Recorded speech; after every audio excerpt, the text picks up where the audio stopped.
Of all the generals in the Mongol Empire, Subutai was one of the greatest. He led armies from China all the way across Iran, the Caucasus, Russia, and even into Eastern Europe. But Subutai is still a bit of a mystery. The old records are hard to understand, which has allowed all sorts of myths to pop up about him. In this video, we're going to use the latest research and old texts to give you a truer story of one of history's toughest generals. A big thanks to Call of War for sponsoring this video. Call of War is a free online game where you can battle up to 99 other players. These games happen in real time and can last for weeks. Millions of people play it all over the world. The game has real maps and soldiers from World War II, but it lets you change history and follow your own path. Your goal is to take over the world. You can build huge armies with different kinds of units like soldiers, tanks, and planes, and fight other players to rule the world. We really like the research tree, which makes Call of War special. It also works on different devices. You can be a diplomat and make friends with other players on your computer or phone with the same account. And viewers of Histoer get a special deal. Click the link below to get 13,000 gold and 1 month of special access for free. This offer is only good for 30 days. Download the game using our link in the description. Just pick a country and start fighting to win in huge real-time battles. We've even set up a special game just for the first people who click the link. On the website or in the app, search for Histoer and type in the password Histoer to join the game. Subutai, the name you see most online, is how the Chinese wrote his name. There are many ways to spell it, but the one that's probably closest to the Mongolian language is Subutai. The word often added to his name, Beyatar, means he was brave, and it's usually translated as hero or knight. Subutai was born in 1176 and belonged to the Urartu Mongols. Today, people often get this group mixed up with another group called the Urartu, who were from the forests north of Mongolia and herded reindeer. This has led to the mistaken belief that Subutai was a Tuvan. But the old records are clear that Subutai was a man from the plains whose family herded sheep and was close to Chingis Khan's own family for 5 generations. From a young age, Subutai learned the basic skills needed for war on the plains: how to ride a horse, shoot a bow, hunt, and take care of animals. When he was a boy, he looked up to a man named Temujin. Around 1185, Temujin was chosen to be the Khan, or leader of his clan. Subutai went to this meeting with his brother and cousin, and the young man decided to follow this new, powerful leader. In 1203, Temujin had a major defeat. His old friends turned against him in a battle, and he had to run away to a place called Lake Baljuna. Slowly, his followers started to show up. One of them was Subutai's father, Kaban, who was bringing a flock of sheep to feed Temujin's hungry soldiers. But on the way, Kaban was captured by thieves.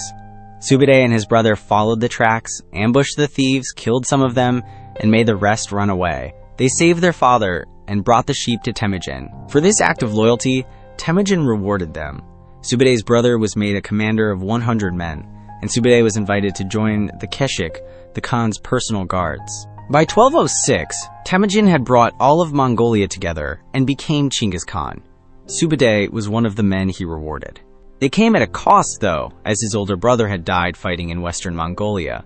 Subutai was made a commander of a Mingan, which is a group of 1,000 men. He was already known as a fierce fighter and was one of Chingis Khan's 4 dogs of war. These weren't like the 4 horses, who were the Khan's close friends. The 4 dogs were his most deadly warriors. The old stories say the 4 horses stayed by the Khan's side, while the 4 dogs charged wherever the Khan pointed. They were tough, brave, and sometimes cruel, but they were completely loyal. Subutai was about to show just how good he was in this role. The only time we hear about Subutai in the first years of the war in China is in 1212, when he was the very first soldier to climb the walls of a city called Hanjo. He was given a great reward for this, and because he was so brave, he was given the name Batar. In 1213, another general named Jebe Noyan went on a long raid across the Jin Empire and captured one of their main cities. It's possible that Subutai was with him during that campaign. By 1216, Chingis Khan was back in Mongolia, dealing with some rebellions. He sent Subutai with his son Jochi to go far to the west and chase after a group called the Merkits who had run away. This was the first time the Mongol Empire really started to expand west. Before they left, an old story says that Genghis gave Subutai a cart that was strengthened with iron for the trip. This story might be why some people think Subutai was so overweight that a single horse couldn't carry him. so he needed a special cart, but there's no real proof of this in the history books. In late 1218 and early 1219, Subutai and Jochi fought 2 battles and defeated the Merkits and their friends. On the long trip back to Mongolia, they were stopped by the ruler of the huge Khwarezmian Empire, Muhammad II. Jochi and Subutai told the Shah they didn't want to fight him, but Muhammad had come looking for a battle. Even though they were outnumbered, the Mongols fought hard. The battle was a back-and-forth fight until it got dark. The Mongols lit campfires to make it seem like they were staying for the night, but they secretly moved on. The Shah was so shocked by how many of his men he lost that he became afraid of ever fighting the Mongols in an open battle again. Jochi and Subutai got back to Chingis in the late summer of 1219. That's when they heard about the terrible Otrar massacre, where a governor killed the merchants Chingis had sent. The Khan was furious and immediately ordered Jebei, Jochi, and Subutai to go with him to invade the Khwarezmian Empire. Shah Muhammad decided to hide his armies in cities because he thought the Mongols weren't good at attacking walled towns. He was very wrong. By the spring of 1220, the northern part of his empire had fallen apart. Muhammad ran deeper into his lands, so Chingis Khan sent Jebei and Subutai to chase him. As they chased him, they also made many cities surrender. They tracked Shah Muhammad to a city called Hamadan, but then they lost him. We now know that the ruler of Khwarezm later died from a lung illness. For the next 2 years, Jebei and Subutai moved all over the Caucasus and northwest Iran, destroying and capturing cities. In mid-1222, messengers from Chingis Khan arrived. They had permission to attack the Kipchaks, a group living north of the Caucasus Mountains. Attacking enemies from a direction they didn't expect was one of Chingis Khan's favorite moves. Plus, the Kipchaks had already shown they were enemies by helping the Merkits and fighting for the Khwarezm Shah. While they were moving north, Jebei and Subutai captured the city of Shamaki using a really awful tactic. To get over the walls, they piled up the bodies of dead locals and animals to make a ramp. Tactics like this gave them a scary reputation that made people not want to fight back. After leaving the Caucasus, they were met by a larger army of Alans and Kipchaks. They paid the Kipchaks to leave the Alans behind, defeated the Alans, and then attacked the Kipchaks when they weren't expecting it, killing their strongest leaders. Survivors ran west to the land of the Ruses, where their leader, Khotin Khan, put together an alliance with several Ruses princes. Modern stories often make the next battle at the Kalka River sound like a perfectly planned move, but the historian Stephen Pow doesn't think so. People often forget that right before the battle, the Ruses' records say they caught and killed a Mongol general. Pow thinks the name they wrote down was their way of saying Jebei's name. Jebei was the top commander, and a kind of teacher to Subutai. So if Jebei was killed, Subutai would have been in charge for the first time, all alone, and thousands of miles from help. The famous 9-day fake retreat that happened next might have actually been a real retreat. The Kipchaks and Rus chased them until Subutai saw that they had spread out too far. At the Kalka River in May 1223, Subutai turned his army around and attacked the Kipchaks at the front, who quickly broke and ran. The fleeing Kipchaks crashed into the Rus' army, breaking their lines while Mongol arrows fell on them all. It was a total disaster for them.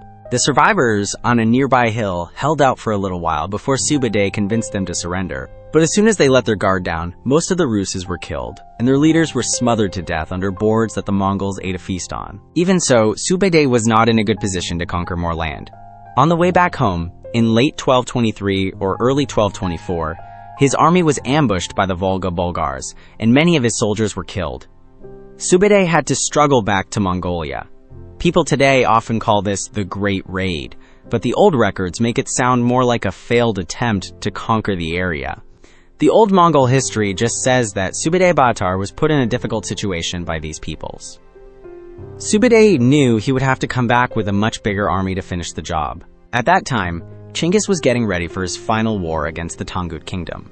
He told Subutai to go visit his parents, since he hadn't seen them in 10 years. Subutai simply replied, "If the emperor will be busy working, then I will feel uneasy if I am resting." So he led the attack on the Tangut in 1226, cutting off half of their kingdom and attacking many towns to make sure no one could help them. It was there that he found out his master, Chingis Khan, had died in August 1227. Chingis's death must have been devastating for Subutai, because he was the most important person in his life. He went to the ceremony in 1229, where Chingis's son, Ogadei, became the new Khan. There, Subutai was rewarded with a wife from the royal family.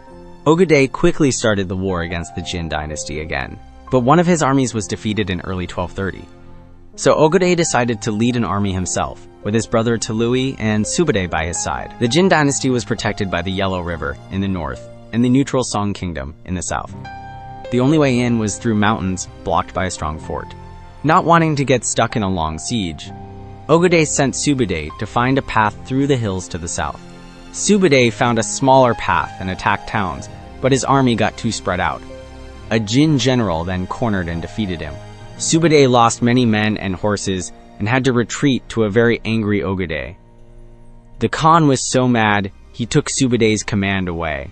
Subutai almost disappeared from history right then, but Ogoday's brother, Tului, stood up for him. A new plan was made. They would attack the Jin from 3 sides at once. Tului and Subutai were to go around the main forts by cutting south through Song territory to attack the Jin from behind. In late 1231, they crossed into Song lands. After a few weeks of raiding, they turned north into the Jin Empire. They fought with the main Jin generals on a place called Sanfeng Mountain, where the Mongols were surrounded. Then, a snowstorm hit. Subutai told Tului to just wait, because the tough Mongols could handle the cold better than the Jin soldiers. After 3 days, they decided the Jin were weak enough, and the Mongols charged down the hill and defeated them. The captured Jin general, Hada, asked to be killed, but his last wish was to see Subutai. Subutai was confused when he heard this and went to see the prisoner. He asked him, "You are about to die. Why do you want to see me?" Hada answered, "We both serve our masters. You are braver than other generals, a true hero. I have met you, and now I can die in peace." After meeting up with Ogoday's army, Tului and Ogoday went back north, leaving Subutai as the top commander. The general immediately surrounded the Jin capital, Kaifeng. It took a whole year for the city to fall. During that time, the Jin emperor escaped, and the Mongols lost many soldiers. When Subutai told Ogoday that the city was finally surrendering in early 1233, he was ready to do what was normally done, kill everyone in the city for fighting back. But Ogoday's advisor convinced him to spare the people. What happened next shows us a lot about Subutai's character. Subutai was ordered to only kill members of the Jin royal family. He killed only those he had to, and then helped get food sent to the starving people. The person who wrote Subutai's life story even said that the people were grateful to him for his help. Subutai led the final attack against the Jin, which ended their rule in 1234. He was back in Mongolia by 1235 and helped plan the Great Western Campaign. He was the main commander, working alongside the top princes, including Batu. In 1236, they conquered the Western Steppe. From 1236 to 1237, they defeated the Volga Bulgars, Kipchaks, and Mordvins. The divided Russ's kingdoms were then picked off one by one, and from 1237 to 1240, their cities were burned. Most cities didn't even last 2 weeks, though the Mongols did lose some soldiers. By the start of 1241, Subutai and Batu had brought the Mongol Empire to the very edge of Europe. They split their army to attack Poland, Hungary, and Transylvania from different directions. Subutai wanted to trick the Hungarian royal army into fighting him on ground he chose. The plan was to force them to cross a bridge over the Shayo River, where Mongol soldiers would be hiding in the trees on the other side. But King Bela IV ruined this plan by not crossing the bridge. The new plan was for Batu to attack the bridge head-on, while Subutai tried to cross the river further down to attack the Hungarians from the side. But either Batu was impatient or Subutai was late, because Batu charged the bridge too early and his men were beaten back with heavy losses. So they tried a new plan, using catapults to clear the bridge guards on April 11th.